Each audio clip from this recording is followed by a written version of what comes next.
Hi everybody, we're going to learn how to start seeds today. The first thing I did was to sanitize my pots. I used last year's pots and I soaked them in a solution of 9 parts of water to 1 part of Clorox. I let them sit there for 10 to 15 minutes, rinse them, and then set them out to dry. Then I brought them in here. The next thing that is very, very important to do is keep very good records. You want to note the variety. For example, this is the Carnival blend of sweet pepper. You want to note when you planted it, how close your light was to it, how long it took to germinate, all those tiny little details that'll make it so much easier next year to grow good plants. So the first thing we need to do is look at the plant that we're planting. So we're going to start with Carnival blend sweet pepper.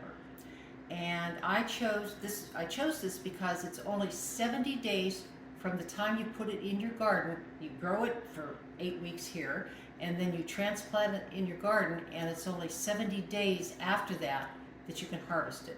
We have a short growing season here in Southwest Washington, so you want to make sure that you get something that has a very short days to harvest.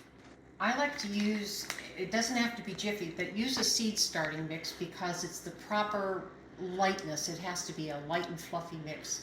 You can make your own, but this is so inexpensive and so easy to use that I really suggest this.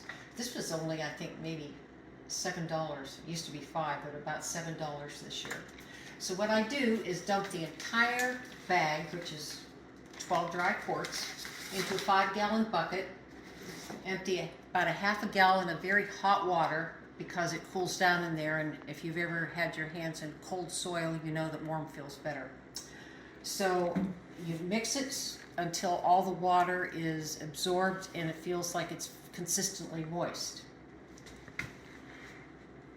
This is what it should look like when you're done. If it doesn't hold together, then you don't have enough water in it. If you squeeze it and water drips out, you've got too much water in it. So this is just about perfect. See how light and fluffy it is? The next thing you want to do is fill your pots. And when we're doing it like this, I fill them all the way to the top and gently brush my hands over, kind of like you were measuring flour. I want to point out that I've got, my first tray has holes in it so that the pots can drain. The second one does not have holes in it because we're going to try to be doing bottom watering as often as we can. So now you've got these pots that are full to the brim. What you need to do now is tamp them down a bit. Now I'm not talking squish them. I'm saying just kind of gently tamp it down because you want to get rid of air spaces. If you have too much air or too little air, it'll be difficult for the seed to germinate. These are peat pots, or little peat pellets. They're pretty good to work with too. I used them last year and I was impressed at how well they did. They're little pucks, little hard pucks, and you put them in water, in warm water, and once they've swelled up, you drain the water, and then you cut a hole in the top and kind of peel it away, fluff it up with your fingers, and plant a couple seeds in that. And then you, from there on, you proceed the same as what we're doing here. They shouldn't be sitting in water now. I should have drained that, but this is what they look like when they're ready to go. I'm going to plant some cosmos seeds from my garden from last year because they take a long time before they get to the flowering stage. I'd like to get a jump start on it. These seeds are kind of large, but they're very, very thin, and the general rule of thumb is to plant them no deeper than twice the depth of the seed. These are so narrow, as are some of the, like the tomato seeds and the pepper seeds and the lettuce seeds, that you don't really need to plant them deep at all. So all you need to do, for the most part, is to kind of push some of the soil away, lay them in each corner. You can plant 2 to 3 seeds per pot if you're doing it this way, or you can plant a whole bunch of seeds per pot, but then you have to transplant them early. Then I'm going to just kind of move the soil, brush it over the top so that the seeds are covered, tamping it down very gently so that the seed's in contact with the seed mix, and I'll spray it to help keep it there and make sure that the seed itself is moist. And then we'll move it over to the heating tray.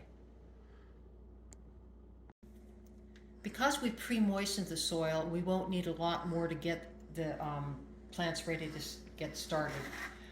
So we're going to pour in about a half an inch of water. It'll come, pour in enough water until the water reaches about a quarter of an inch, half an inch from the bottom of the pot. And the water will be wicked up into the seedling mix, and it should be enough to keep them moist.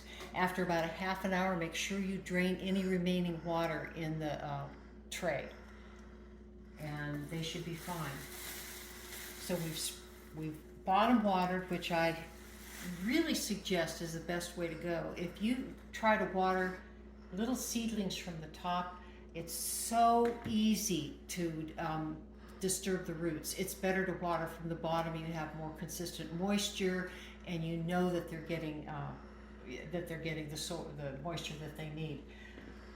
One thing you can do to check how moist your soil is, you put your finger down in there, and remember that the roots are only about that deep at the beginning, and you want to make sure that the soil is consistently moist that far down. Not too wet, not too dry.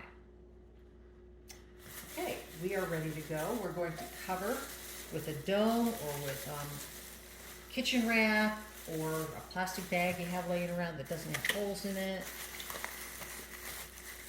Most seedlings germinate better in the dark, although I've never had trouble with germinating them in the light.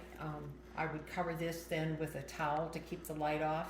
Right now I've got my light on so we can film it better, so every day you'll go out and check them, uncover them, and tamp off the condensate on the inside of the plastic. Check them.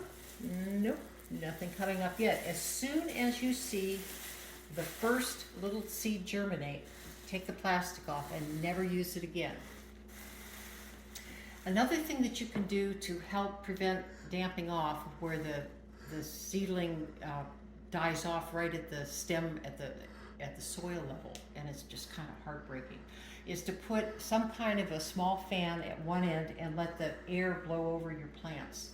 That helps to keep air flowing and prevent the damping off.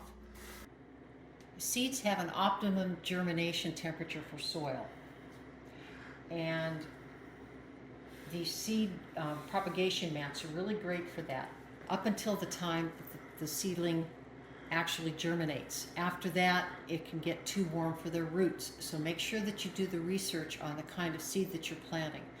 Pepper seeds are one of the few that prefer to have their the soil very, very warm all the way through its growing time. A lot of people ask, well, can't I just put the seeds on a windowsill? Nope, there just really isn't enough light. They'll end up being too leggy and not very strong. Invest in even a shop light. This is an LED, and I had to play with it last time to get the proper distance because LEDs are so variable.